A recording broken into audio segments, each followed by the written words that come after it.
All right, so we are looking at a year-old article, 10 Things I Learned Live Streaming the Writing of My 50K Word NaNoWriMo Novel. And of course, I live stream again this year. I'm a much better writer now, a much better streamer than I used to be. And so we'll see if I've learned anything new. So we're going to kind of do, I guess, a live update of this article, and that'll be our final thing for today. So 10 Things I Learned Live Streaming the Writing of My 50K Word NaNoWriMo Novel, a year update here. It's as crazy as it sounds. On its own, NaNoWriMo, National Novel Writing Month, is enough of a challenge for authors. The end game to create a 50,000 word novel in a month. I decided to write my 50,000 words over the course of 20 days, all while streaming live on Twitch. And I did that again this year, another 20-day pace, and that's kind of what I think is ideal for NaNoWriMo. This is the article link if you want to take a look at it directly. If you're quick, you can see the videos on my Twitch channel before they disappear after 60 days. Okay, that's true of the novel that I have on there now. I have Gaming Prime, formerly Twitch Prime, available as a bonus with Amazon Prime, and 60-day storage of videos is one of the perks. That is still true. If you're not quick, you can go to my YouTube channel, Captain Three Kidneys, to see the edited videos stored there forever under my NaNoWriMo list, and both novels are there. All right. It's a different way to write when people are popping in and out of stream to watch over your shoulder. Prior to November, I had live streamed writing a short story from beginning to end in one Twitch session. Creating a whole novel or the first 50,000 words of one in front of an audience is an alien concept, at odds with how writing normally works. It's not for everyone. It's not for most people or even most types of writing. And I still believe that's true. Not every type of writing will work out. Like the short story I wrote today, let's see, I can't remember the title now. Who Gets What? It's a little more violent than what I normally like to put on here, but I'm starting to do more of those types of stories.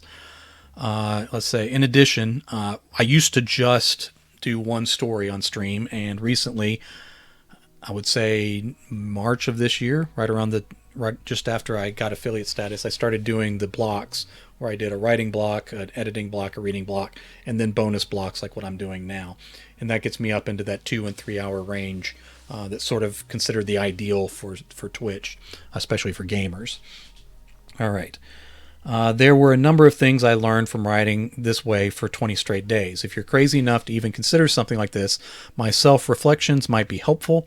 If you're wise enough to be wary of the idea of live streaming as an author, then this list may help inform your choice. At the very least, it can serve as a curious look into one author behaving oddly. All right, so I'm going to look at each of these things and kind of update what I'm doing differently this year and now. All right, number one, what I learned last year after my live stream. While live stream writing, I'm less likely to take breaks. That is still true. I have the option. I even have a neatly branded card I can pull up that says "Be right back" anytime I need a break. I never use it. If I were writing in solitude with no one watching me but God or the universe, I'd be taking breaks all the time. From the moment I started streaming each day, I just kept going until I reached my word count goal, updated my word count on the NaNoWriMo site live, checked how my friends were doing, the ones who gave me permission to look at their Nano pages on video, and said I'd see everyone again tomorrow. Other writing I did that day, I took breaks. Something about live streaming was like being on stage. The show had to go on, I guess. Now, I will take breaks occasionally now, especially if my kids need something, or something else is going on. But in the writing, I tend to just go straight through and finish like I've done today. So that part is still true. Number two, I'm less likely to go ahead of pace. Going ahead of my minimum pace is one of my favorite achievements as a writer. If I need to write 1,000 words a day to get a book to a publisher on time, and I write 2,500 words one day, I feel like I conquered the world. For a 20-day pace in Nano, I needed to write 2,500 words a day. That's not a difficult pace for me over a short period of time. A couple times I went 3,000 words or more, but I never doubled up, and most days I got just past my minimum and came to a stopping point. There was a great sense of relief in reaching my goal and signing off. I still kind of kept that pace, and part of it was I just planned it out as streams. I didn't really go much past 2,500 words each time, except toward the end. when I was finishing up the notes more than I was looking at the word counts. But even then, I just barely went over 2,500 each time. So it's not much. It's not much different now. I just kind of stick to that. Now today, writing a short story from beginning to end, I went 4,400 words, which probably would have been a challenge for me to do with the novel. So I guess they're just all different types of writing there. And when I'm doing a short story, I just write till the story's finished, more than I care about any kind of word count. All right, number 3, I didn't skip days. This is also true. I had 2 doctor's appointments. Oh, I remember all this. This was crazy. I had 2 doctor's appointments during the 20-day period. The one between 19 and 20 was a sleep study. I had to spend the night hooked to a breathing machine and wires. I slept badly, my head hurt, and they sent me home at 5 in the morning. Normally I would have skipped both those days of writing and just finished up on days 21 and 22. Because I was streaming, I streamed early on the 19th and edited the video before going to the sleep clinic. On the 20th, I felt terrible all day, finally sat down in the evening to crawl past 50,000 words for the win. Maybe people would have noticed I skipped days, maybe they wouldn't have, but I set a schedule and I stuck with it. All right, so that is true. I didn't skip days. I actually streamed for 54 straight days by the time I finished up NaNoWriMo and then went back to normal schedule, which I'm on today. All right, I'm glad I didn't have any doctor's appointments. Well, I did have doctor's appointments, that's not true, but none that were overnights. All right, number 4. I found it fascinating what fascinates people. Some of you reading this are ahead of me on this one. You're wondering, why would anyone want to watch someone write? The entire time I streamed during November, I gained followers and had more and more interactions during the streams. People encouraged me and rooted for me in the chat. People asked questions about process, and I paused from writing to answer. 2 times I forgot to switch my stream view to where my Word doc was showing. For an hour and a half, 2 different days, anyone watching was just looking at my face as I typed, and people still watched. I have a better idea of what fascinates people about watching live stream writing now.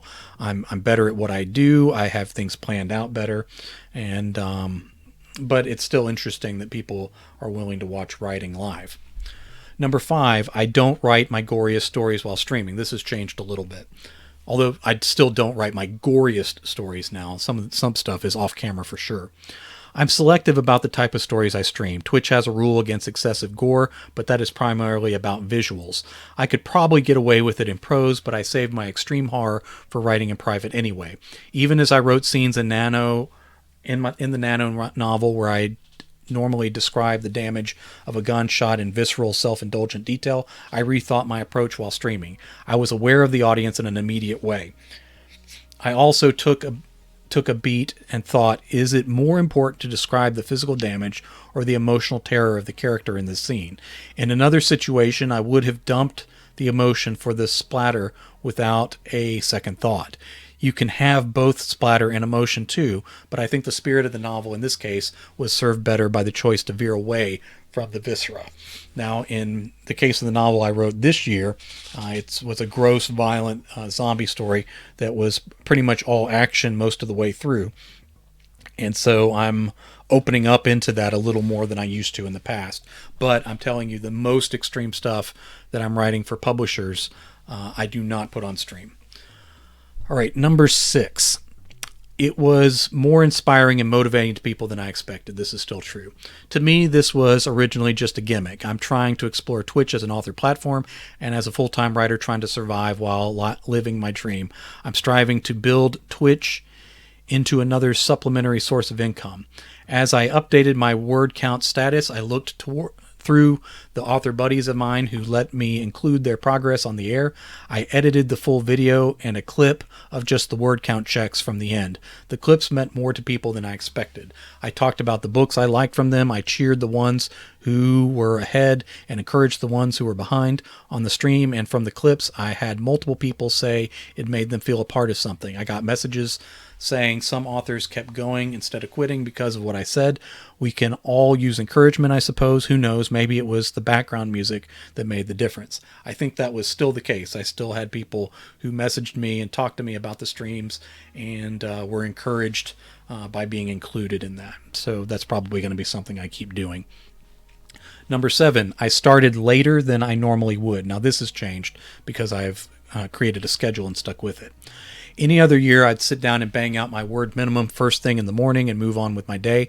Now I needed to be showered and groomed. Okay, that's still true. I had to be sure I didn't wear the same shirt 2 or 3 days in a row. I had to be sure the kids didn't need anything before I started. I had to be sure the sun wasn't shining on my camera. I got blinds now in my office. Wasn't shining on my camera lens, and that I had the scenes set up correctly. Sometimes I had to gear myself up mentally to be on for the stream. Late starts became typical. Okay, this time I set a schedule. I had each day and when I was streaming each day, which is the right way to do it. Back then I was just figuring out the process. So I wasn't putting it off and starting later. Now I did still have to gear myself up for the streams. In the sense that, like, prior to the end of September, I was skipping a lot of streams because I am having some cognitive difficulties, and some days I'm very, very cloudy. Even some of the days I streamed over those 54 days, I was cloudy, but I just pressed on, and the fact that I did it every day sort of created a habit to where even when I wasn't feeling 100%, I could still go after it, and I'm hoping to continue that as we move forward from NaNoWriMo. I'm proud of what I do on stream, and it's one of the things I want to push myself to do, even on days when I'm not feeling my best. Number 8, I catch myself speaking out loud as I'm writing, even when I'm not on stream. This is still true. The one thing I believe differentiates me from other writers on the platform, aside from sex appeal, of course, is that I can read the story out loud as I'm typing it. So it isn't a silent stream during the writing process. Armand Rosamalia has since come on, and he speaks the stories out loud as he's writing short stories. During Nano, he doesn't because he wants a silent stream where other people can follow along. But I enjoy saying the stories out loud as I'm writing. Since I've been streaming the writing of my Nano novel, I've caught myself speaking the words I'm typing when I'm writing off camera as well. This will just add to the evidence that I am crazy. I tend to do it more with editing now than I used to, reading out loud, but I still do that on occasion when I'm typing. Not as often when I'm writing off stream. I think I have two different mindsets, one for streaming and one for writing in private that's a little different. Okay, audience awareness pushes me to write better, and I think this is still true. I try to be brave with my first draft. I'm generally not afraid to make mistakes while getting a story out on the page. I do think that makes a better story. If you write without fear, but then are willing to go back and edit carefully over yourself, then I think you end up with your best stories. You may end up having to change things, and a story may bomb, but I still think you end up with your best stories that way. I'm probably repeating something I'm about to say in the article here, but let's move on. I'm not afraid of the inevitably heavy edits after my first draft. I believe I was still going for that fearless stance while streaming. Not to shine my own crown too much, but I imagine a lot of writers would be frozen by the reality of people watching and reading along as they wrote. Being aware of those eyes didn't freeze me, but it gave me a constant reminder to not let the story get boring. As I went live and prepared to type the first line of a new chapter, I was immediately pushed to go with something bold instead of benign. You can fix most anything in editing, but understanding how the reader will experience the flow, action, pacing, character exchanges, and tone in real time adds a certain positive pressure to deliver on the story. And I still feel that, and I think some of my best stories are written on stream now. All right, number 10 of what I learned last year after streaming. This is not ideal for all forms of writing. There are a lot of creative wordsmiths doing interesting things on Twitch. It took me a lot of hunting around to find them among the many gamers so I could follow and learn from them. You can do great things live, and it has potential to punch up the process. It isn't ideal for gore, extreme horror, or erotica. I think that's still true. While it lends itself to experimentation, it probably does not reward the most controversial works or subjects. I think that's true. I'm sure it runs afoul of reprint rules. I know it does. Like, technically anything I write on stream is automatically a reprint. So any story I write on Twitch, okay, there I go, I'll need to inform potential publishers of its history, if I'm not self-publishing. If you are struggling with a piece, that may be something you don't want seen by the world, though the world sure is fascinated by process. The moments I struggled to find the right words, debated the next turn in the story, or scolded myself out loud over a section I didn't write well enough, those were the times people wanted to know more. This is new territory for authors, but generally, the door closed and alone with your thoughts is still the ideal condition for most authors and most stories. And I still think that's true. I think that's probably best for most people. All right. I'm excited about what I'm doing with this platform, how I'm growing it, and how people are responding. I like the content I'm producing and the pieces it gives me to share on other platforms as I redefine my brand. I'm happy to be in on a thing like Twitch for authors when it is still in the early stages of exploration. I'm proud of the skills I'm developing and believe the new toolbox will serve me well no matter what happens in the future. I'm hopeful more authors will take a chance on it and will learn new things from each other. It's not for everyone, but surviving as an author and creator for many decades now has largely been defined by those who were able to adapt and those who failed to see the need.